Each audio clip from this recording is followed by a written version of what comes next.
exchange smile with the heathen as your mind turned the oar that makes the link to tighten the squeeze. I laugh at you. I laugh at you when you lift your eyes solemnly to the heaven as you tighten the rope placed around my brother's neck with one hand and turn the pages of the Bible with the next, shouting praises, brotherhood, and peace. I laugh at you. You think of tomorrow while I think of generation. You wait to eat the fish that I have learned to catch. My gains are yours, the loss is mine, I cry as I laugh at you.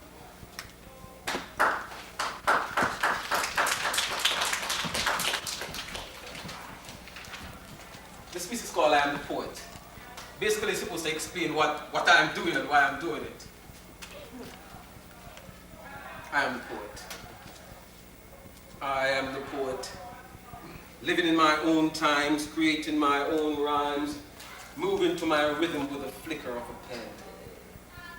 I am the creator of happy endings. I can send tears to your cheek. Why, you ask? Why? Because I've seen through the eyes of my soul. I have felt our father's anguish, his slaughter, the loss of 10,000 dreams. But as hope shatter while you sleep, I write my piece. For I'm the historian, watching my ancestral track, calculating their bearing, recording the drift. I am the poet. I'm the poet who begged for your understanding. It's a cruel world, but in all its adversity, I smile. For as I die, I have written on paper, word that will outlive my flesh, and in the same breath set my soul free. I am the poet. Now, changing the tone a bit, this one is, I consider my favorite love poem. This is called I Shall Not Forget My Love. Let's see if I can memorize this. I don't want to read this off the paper. Okay. The years they shed my skin, like wind-aged mountains. When man's soul quiver no more at the sight of God, I shall not forget my love. When the core of the earth erupts and lashes flames that melts the mind, when heart break and will quake, I shall not forget my love. When nights clear days to oblivion, and nomad plunder the earth for flesh to lay prey upon. When chaos dictates all that, and the stain of blood daunts man's soul, I shall not forget my love. In hell I stand, I burn, I die not. For in my heart, in my soul, I carry your love, your love, your love only. I shall not forget my love. I shall not forget my love.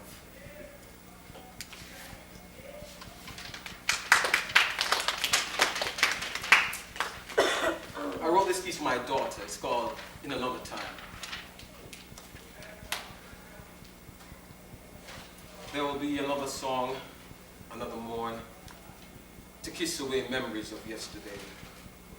There will be another summer, another flower, to fade a fragrance old. There will be another life, another child, to lead us to a new tomorrow. There will be another will, another way, that will wear away our sorrows. There will be another you, another me, to tell a story, truth. There will be another thought, another rhyme that will somehow make it through. There'll be another beginning, another end, another soul, another friend, another cloud, spring's morning dew, and secret songs composed for you.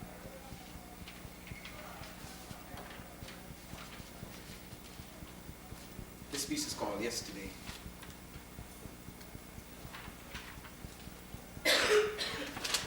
I will not forget yesterday. I will not forget love. For somehow it bears the true value of my existence. For I live to love you. Someday you'll understand that long after the tears, I will still be crying. I will not forget yesterday. I will not forget truth. For I know no other means of understanding. As my word is my bond, truth is my word. Let me understand. For in every silent whisper, I will still be calling. Somehow yesterday seemed brighter. I remember smiling yesterday. Had it dawned on me then that my joy would fade with the sun, I would have wrapped myself in her bosom and clung to her passion. But it was yesterday, only yesterday.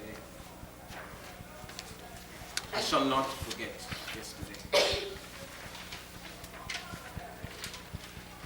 I'm going to skip a few years to go on to death. And this is how I see death, okay? She whispers softly, calling my name, as if to guide me to some secret rendezvous. And strangely, I know our meeting place. For I've heard many a whisper that has once sent chills up my spine, but there's no fear now. She calls my name. As it rained blood warm upon my chest and the smell of burnt flesh filled my lung, she sing her wailing song. Come home, come home. I have the choice to choose, but if not now, again, death, I'll hear your tune. So it's now my only love. Sing on, your song lift me. Extract me from this nightmare sleep, rescue but return. Sing on, I'm tired, your song lift me. Sing on, dark maiden, sing on. Take me home.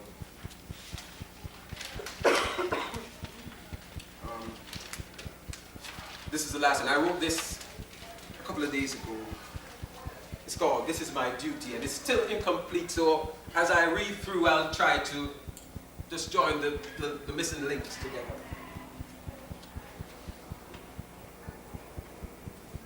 This is my duty. It is my duty to carry the banner of my people through the blood-stained field, to march when the cause is forgotten, to die when all seem lost. I will bear, for this my duty. It is my duty to sing the song of my ancestor, to swing the axe of truth, to crush injustice and to trample iniquity, to do what is necessary to break the invisible chain. I will stand strong, for this my duty. It is my duty, like those before me and those who are yet to bear, to feel the pain, to carry the weight, to taste the rage. And like ghosts of ancient past, I shall die for my people, for this my duty. Thank you. Your poetry and your delivery was very much appreciated. We are delighted to have Dean Nawasiki give us greetings from the Office of the President. Dean Nawasiki. President could not be here, and they asked me to bring greetings on his behalf. Firstly, let me say congratulations to the group that put this together, and I see a lot of faculty from our newly created Department of Language, Literature, Communication Skills, and Philosophy. I think that this should be part of what Medgar Evers College is all about, bringing innovative programs, academic programs that hopefully will bring faculty and students together in a common cause. I think it's particularly important that not only at a given point in the year, i.e. Black History Month, that we think about putting programs like this together. I think this ought to be an ongoing thing. This is part of what defines what an academic institution is all about. The idea of creating forums where faculty and students, or faculty or just students, can meet, exchange ideas, motivate one another, and hopefully begin to deal with the question of creativity. Mr. Russell's renditions were very exciting. I enjoyed all of them. They did span a whole gamut of areas and subjects and feelings and emotions. And I think that it is inspiring. And I do hope that other students will also take on the example and try and create. On our own part, I'll challenge the faculty of the department to begin to think more in terms of offering courses in the areas of creative writing and other areas that will help students to begin to learn the craft. In many ways, we're all gifted with it. We need the opportunity in order to let it come out. So again, on behalf of the faculty and the president, I say keep up the good work. Thank you. The program has been changed around just slightly. And so our next distinguished librarian, Fred Korn, who is a poet and a literary scholar. And so I'd like him to greet Dr. Korn. I think what I will give after that very fine and passionate poetry is something quite different. Very cool prose. What I've done here is gathered up a former term paper many, many years ago written by a student at when Medgar Evers College was on Clinton Street, way down the old Masonic Temple. I don't know if any of you remember those days. And the assignment was to write something that brought together as many different cultures and peoples as possible over as many aeons and aeons of time as possible. And you see this writer very cleverly brings together Aristotle and Brooklyn baseball and the Holy Scriptures. He begins with a quote from Aristotle, and the piece is called The Art of Politics. Seeing then that the state is made up of households, before speaking of the state, we must speak of the management of the household. Then the student begins, throwing fastballs, sliders, knucklers, and lots of curves. Father taught me baseball. Zip boom, the ball would curve in fiercely, jam my fingers, bounce off my head. Be sharp, Father shouts. I was about 6 years old. One day, Father promised me money if only I managed to lose weight. After all, breakfast and dinner, morning and night, holidays and weekends, without remission, Father would spew out harangue and ridicule, threat and invective, always with the same valediction. You look like a pig. So for a week or two I fasted, and thereafter I fed on vegetables. Then there was football. 7 days a week I would run and jump, block and tackle, pound on and be pounded on. Within 3 months I had lost 70 pounds. Too skinny, said Father, and refused payment. Father had this thing about clothes, fashions, appearance in the Hollywood sense of the term. One day he refused me permission to leave for school until I had mastered the Windsor knot, until I no longer reminded him of a dumb Jersey hick. I was 11 years old in the 5th form. He himself wore only custom-tailored clothing, Italian silk suits, British overcoats of tweed and cashmere. Each new wardrobe demanded a family assembly. Details of cloth, hue, cut, fit would be laid out as if Father were defending a dissertation or the necessity to invade a far country. He had this thing about money. On one side, his money. On the other side, his family. When I was a child with the illnesses of a child, Father would postpone and postpone each visit to the doctor, weigh each expense for his family's medicine, slowly, precisely, as if evaluating the purchase of a new Cadillac or a new carpet. He would turn and meditate upon each new vial of tablets or ointment brought by urgent messenger from the pharmacy. Sometimes, as when the miracle drugs like penicillin first appeared, Father would refuse delivery. This isn't $8 worth of medicine. $8 worth of medicine comes in a big bottle. In the fashion of such governance, Father constantly monitored and richly pampered his own health. Long winter stretches in the south alternated with summer repose in the northern mountains. Cooks and restaurants gratified Father's special diets, and medical specialists attended to his quotidian complaints. But Father's was not only a regime parsimonious with family and extravagantly indulgent of self. His was a regime passionate in securing obedience.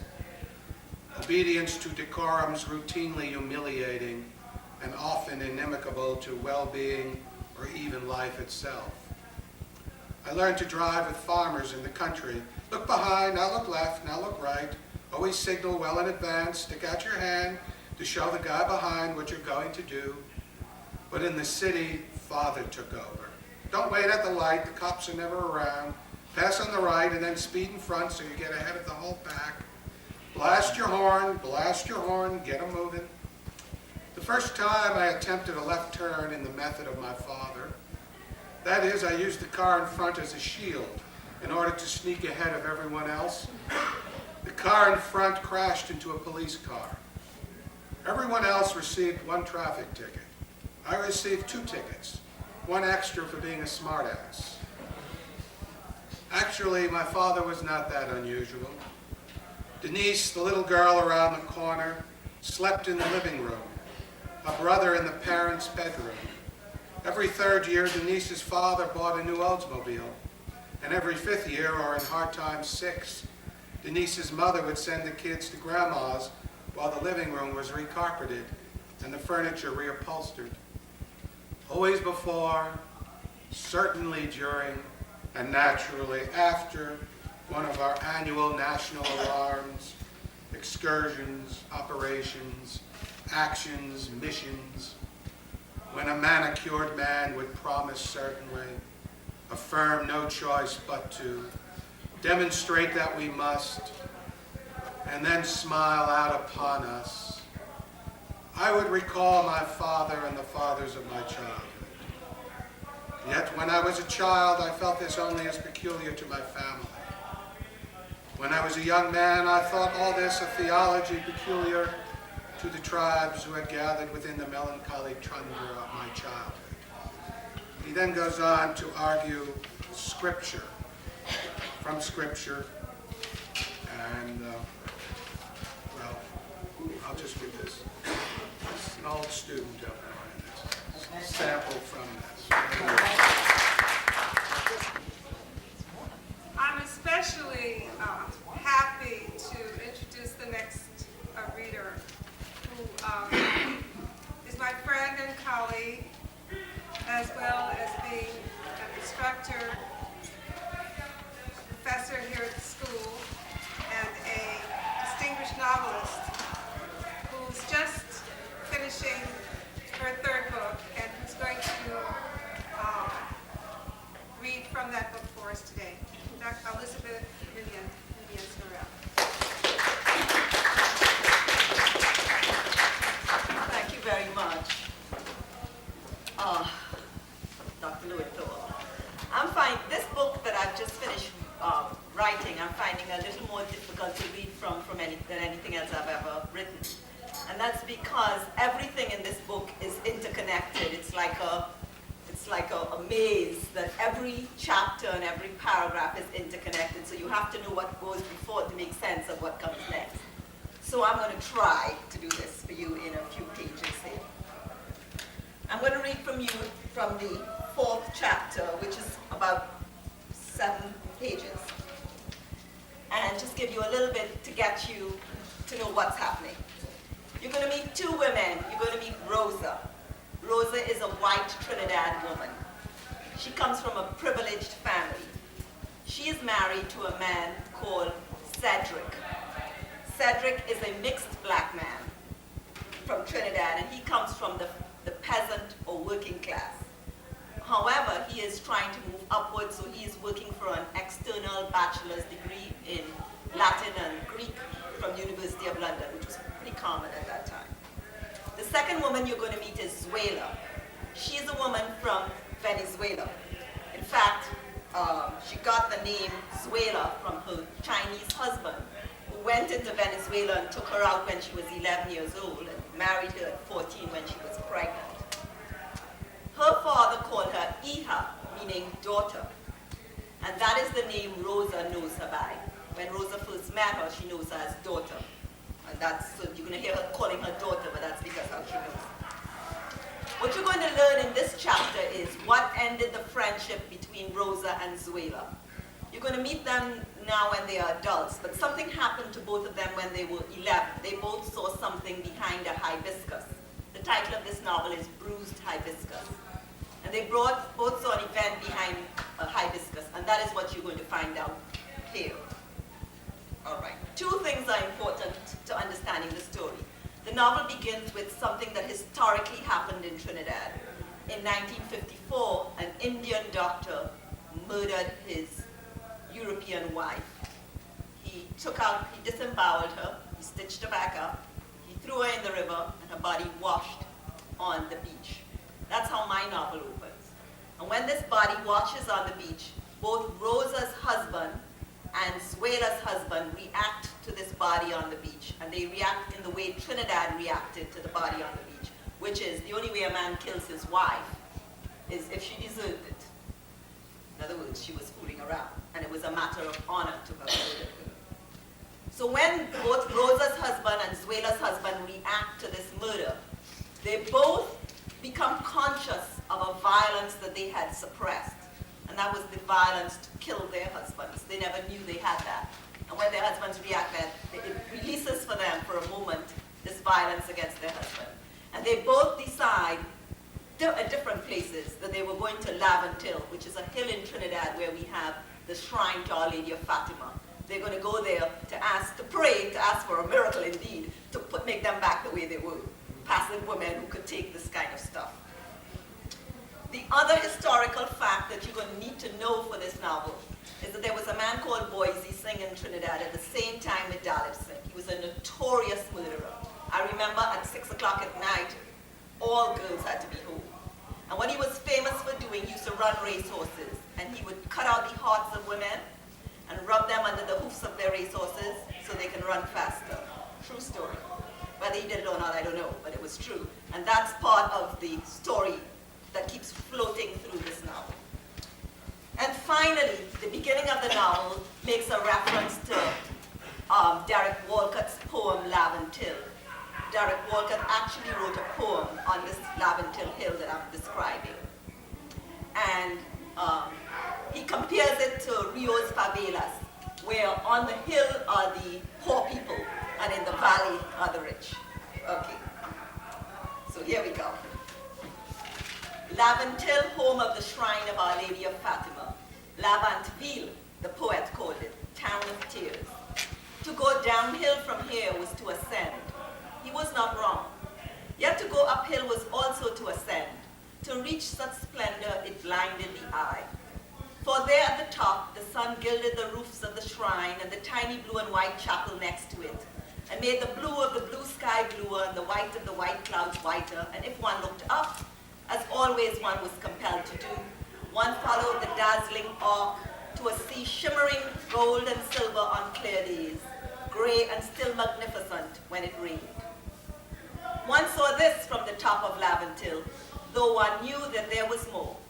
That after the grassy green savanna for horse racing and polo and men in flannel trousers playing cricket, and after the gardens for ladies strolling arm in arm through lilies and orchids, and after the white picket fence bandstand for brass-button police serenading young lovers, and after the governor's house and the other mansions, parenthetical, the archbishop's castle, the cathedrals, the prime minister's quarters, the sprawling villas of the merchant, after those palatial homes of the rich and the indolent, and the more modest yet assertive houses of the middle class, there would come, staggering like drunks relentlessly upwards between choked gutters, stray dogs, half-naked children, the galvanized roofs of cement hovels, 5 to a room, the poet said, looking back, a hot corrugated iron sea.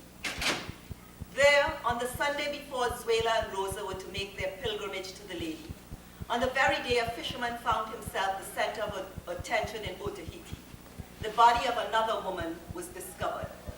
Black, poor, and therefore of no consequence, her disappearance had not made news in The Guardian where no one expected it would, but neither along the gossip trails, nor in the rum shops, nor in the backyards where the women sat. Shame and envy silenced tongues. They said 2 brothers loved her, and she had had them both. Silenced tongues until 2 pigs vomited on the dirt road in Laventil. 2 spike-haired black pigs caked with dry mud, fattening themselves on the remains of something that had once been alive and breathed. A carcass chopped into tiny bits and mingled with their food in their troughs. Peeled skins of dasheen, cassava, yam, rotting potatoes. A young girl identified her first, pointing to an eyeball gleaming from between the pink chunks of undigested food. Melda is Melda self. Nobody, no crime. Boys, he was heard to have said months ago. Nobody, no murder. No murder, no execution. His henchmen had laughed in the judge's face. Then someone spotted the chewed-off finger of a woman. Weeks later, a man no longer able to contain his grief claimed the ring she wore. Melda is Melda self. I self gives she that ring, not the brothers. That same week, 3 hearts were found bleeding on the top of the garbage dump in the La Basse. 3 hearts. The vultures froze in mid-air and then dove like bombs. In the days that followed, 10 new people caught the spirit and set up shop in that town of tears. People poured out of the valley on the feast of the Day of the Lady. Rosa and Zuela too. For 2 women said they saw the lady come down in a circle of bright light over the shrine of Fatima near the little chapel on the top of the Laventil Hill. The lady here to protect them. And the priest did not dispute that, nor did he chase away the hundreds who followed to light votive candles and put coins down the slits in the tiny box he had ingeniously placed at the feet of the lady. Rosa and Zuela too, but not because they were terrified by 2 hearts for racehorses found throbbing in the La Basse, or because 2 pigs had vomited the remains of a black woman chopped into fodder, or because fish had eaten the eyeballs of a white woman and gouged out her lips and tongue, but because they needed the lady to work a miracle on them too, to visit them too, to push back to the darkness a thought that now tormented them, that gave them no peace. It was Rosa who would bring them together. Rosa who, though time had calcified to stone that terrible moment she shared with Zuela from behind the hibiscus bush, who would remember and would rekindle between them a friendship that would change what was left of her life forever. Yet she may not have met Zuela again. Oh, it's not a lot of noise back there.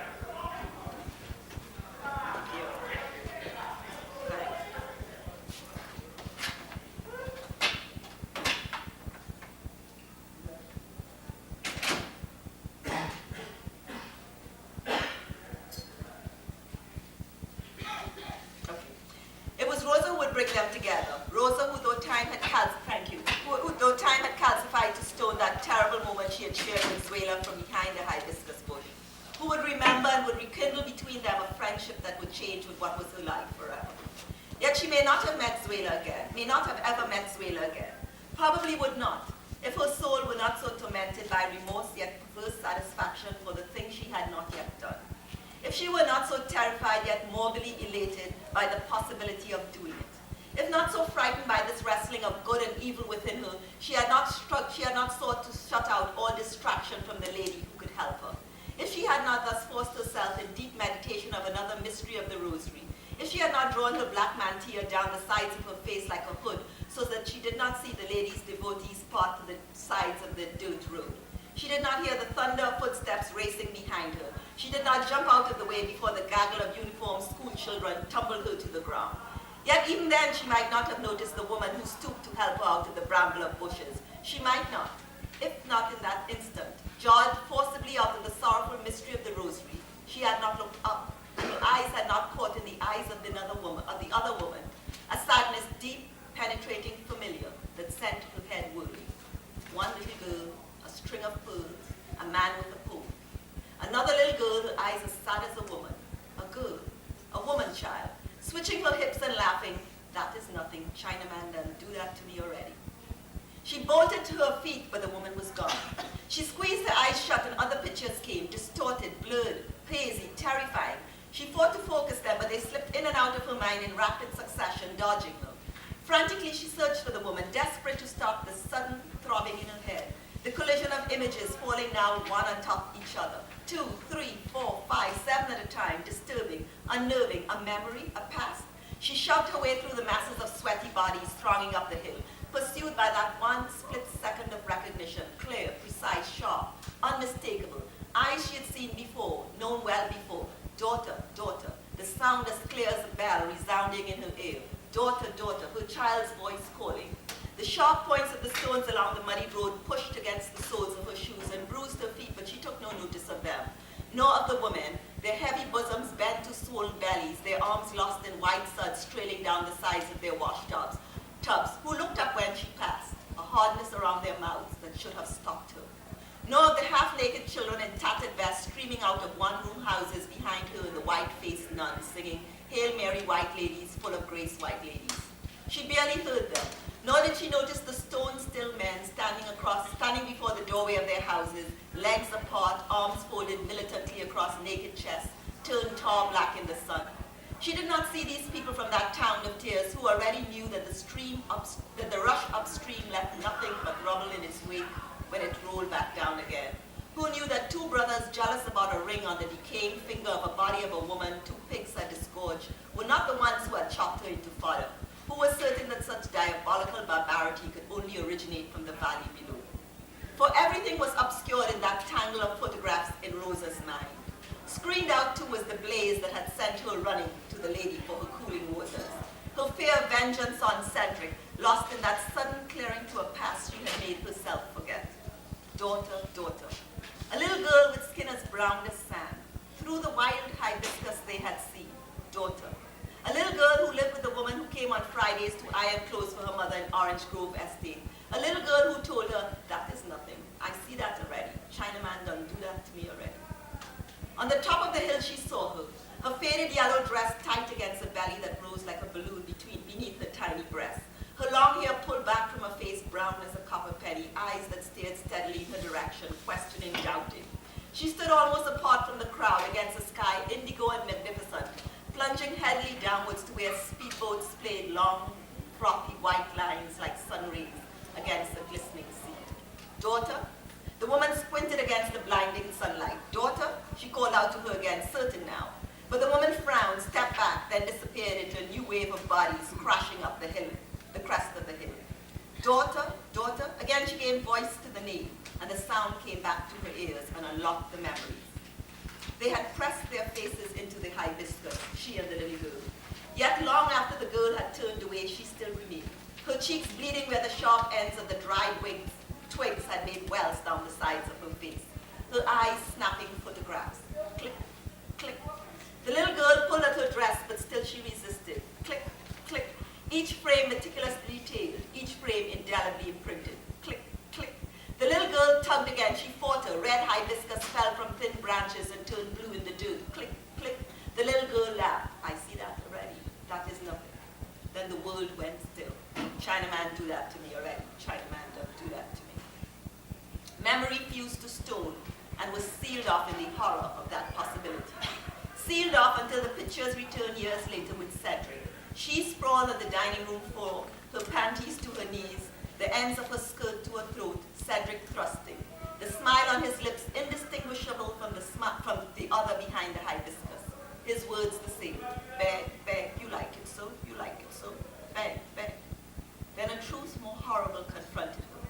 One that connected the child Rosa, her face sunk into the broken ends of the hibiscus bush, to the woman Rosa, dazed by an incomprehensible sense of betrayal, when Cedric demanded again, beg, beg for it, white lady. In the confessional, the priest said it was a figment of a sinful imagination. It had never happened, the man with the pole, the girl with the pearls, her friend swinging her hips like a woman, laughing, Chinaman don't do that to me already. None of it had existed. And she loosened the connection in 9 days of rosaries to the Blessed Mother. Buried daughter, the child, now a woman called Suela, in a righteous resentment of Cedric, 3 years deep. Near the top of the groupergraph tree that rose from the squalor of the raw cement bricks, pushing up the hill to the shrine of the lady, Rosa saw her again. She turned when Rosa touched her shoulders and called her daughter. Her arms calm now, her eyes calm now with recognition. You, it's really you.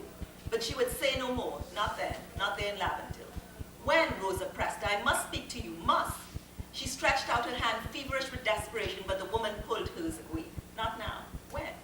The woman heard the hysteria in her voice, but it did not startle her. She too had removed the boulder, damning her memory. After the benediction, she said, and turned towards the steps of the chapel, where the priest had just emerged from behind the acolytes, holding the gilded monstrance high above his head, his hands draped by the white shawl that covered his shoulders. Later, she whispered, it was not enough for Rosa. I won't find you. The woman she had called daughter studied her face. Nothing moved on her. Only her eyes boring deeper and deeper into Rosa's as she peeled the layers away. Rosa, she whispered to me. You'll get lost. Rosa's eyes brimmed water. I won't find you again. She searched for a hand. The woman frowned, pursed her lips. To Rosa, it seemed as though she stayed that way for eternity, but she did not pull her hand away. Then suddenly she sighed, a loud outpouring of her breath that seemed to empty her body, the sound streaming through her lips reverberated hollow in the cavity of her chest. Since last I see you, I live with the Chinaman. She breathed out again. In Nelson Street. Her eyes stayed hard, but there was a softness in her voice when she spoke. A softness directed to Rosa, a hardness to something or someone Rosa could not see. Come see me there. The acolytes had reached close to them by then and were moving in the direction of the shrine, nestled a few feet from where they were. Clouds of incense wafted from their censers and choked the air. In the torpid heat of the afternoon, made more intense by the sweet smell of ripe mango and gugubat, and the stink of human sweat and animal excrement, the pungent odor of the incense plunged into nostrils and worked its hypnotic spell. The crowd surged forward and burst into him, to the lady, pulling Rosa and Zuela in its tow. Rosa reached for the skinny branch of a bush, sprouting stubbornly through the side of the gravel-stone pathway to the lady, and anchored herself to the ground. But when she looked up, she saw Zuela drowned helplessly in the folds of that speckled sea. She felt cheated, robbed of her chance for the answers she was frantic to find and yet not find, that she believed were there behind the screen that had begun to part on Zuela's face. Yet before the afternoon would end, she would lose this frenzied urgency. For out of the dark despair that enveloped her then, suddenly an epiphany. It left her dazed, burning, smoldering in the brilliance of its searing clarity, as it must have left those who had witnessed the vision, the lady descending in the blaze of light. She had had her miracle. The lady had made one for her in miracle, one for her in Laventille, her revelation. And at that moment she understood, in a way denied to her before, why that little girl could not pry her off the hibiscus, why she still pressed her face into its branches, though its sharp ends tore her cheeks. For then, above the silence that descended the crowd, below the drone of the priest now chanting his prayers in Latin, beyond the shouts that followed Alleluia when he raised his monstrance, the body of Christ gleaming white from the center, radiating metal rays of gold, Rosa unraveled the threads of the knot that had tied her to Cedric. Cedric to the man behind the hibiscus bush. Cedric to the man the little girl thought no different from the Chinaman. He do that to me already. He doesn't do that. How could her mother have known how desperately she needed to marry? She needed Cedric. She herself had not known. Not in the way the lady's miracles would made it known to her now. When she said yes to Cedric after he asked her to marry him, she thought she was giving him what she was certain he craved, what the man behind the hibiscus craved, though she did not remember him then, only the feelings, awe for the power of that girl, pity for the man, hunger for her had made savage. Feelings that filled her with such shame for having them, that they detached themselves from a reality she had witnessed and sunk deep past her memory. Then all that remained was the awe, and later the pity that surfaced with Cedric. When she was desperate for respite from the rubbing of flesh against the hardness of her mattress, and Cedric walked past her house dark and curly-haired, the fabric of his pants so cheap and old it clung to his legs, she thought, here was a safe place for her passion. Here was the son of a woman who scaled fish on a beach with a pan full of bloody fish guts anchored between her gnarled knees. Here was a man who did not know his father, who would not acknowledge him even if he knew him, certain as she was that he was fathered by one of those toothless men still not old, threading twine through loops of torn seines strung between bamboo poles, swinging mouthfuls of raw cane rum to deaden the pain of twisted limbs and wounds still fresh from their fight from the sea. No, Cedric could not have dreamt that a woman like her would say yes in spite of the Latin and Greek he read, yes in spite of the baccalaureate degree he would get from London. He was ripe for all of her. She could relieve her passions, could surrender it to him and still keep her power. So she thought. Then he said, beg for it, white lady. And though she began to despise him, she pitied him too, because it was she, not he, who held the power. She who bent his knees like that white woman in Otaheite, who drove an Indian farmer's son mad with his obsession to own her, though he was a doctor and had long since left his tomato patch. Now Zuela had broken the lock on the vault behind her memory where she had sealed off the photographs. Now she saw them clearly. Not even the tremulous shouts of the crowd, hopeful for the appearance of the lady here and now in Laventille, nor the shouts of the blue-frocked acolyte yet too young to need her miracles, could dim those pictures now vivid before her eyes. Frame by frame she retrieved them, each one impeccably preserved, each one fresh, shining, precisely detailed as if she had taken each yesterday, printed each today. A girl. A girl younger than either she or the girl she called daughter, now sweetheart. A girl, no more than 9, in a pink sleeveless dress. A girl in a pink sleeveless dress, straight long black hair to her shoulders, bangs across her forehead. A girl. A little girl in a pink sleeveless dress with bangs across her forehead, big bright eyes. A little girl with red lipstick on her mouth, rouge on her cheeks, a string of pearls tumbling down her flat chest. A little girl no more than 10 years old, younger than either she or daughter, now called Swela. A child. A child in high-heeled shoes, red lipstick on her mouth. A man. A man as old as her father, old enough to be the girl child's father. A man with dark brown skin, browner than a sapodilla, browner than the girl child's brown skin. A man. A man in long black pants and a sleeveless white vest. A man, his fingers on his waist. A man with long black pants with his fingers on the buckle of his belt on his waist. A man old enough to be the girl child's father. A man with hairy hands, his fingers on the zippers of his pants. A pole. A man with a pole. Say you want it. Say you want it now or I beat you. Say you want it or I beat you. Beg, beg. A man old enough to be the girl child's father. On his knees now. Please, please, beg, please. A man, a little girl in a pink pale dress, a string of white pearls.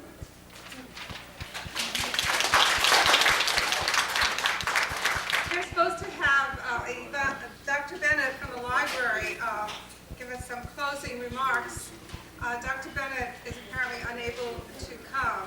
I want to thank everybody for coming to this event within Black History Month. We have a nice turnout and a very enjoyable program. Dr. Bennett didn't come, but she sent us food.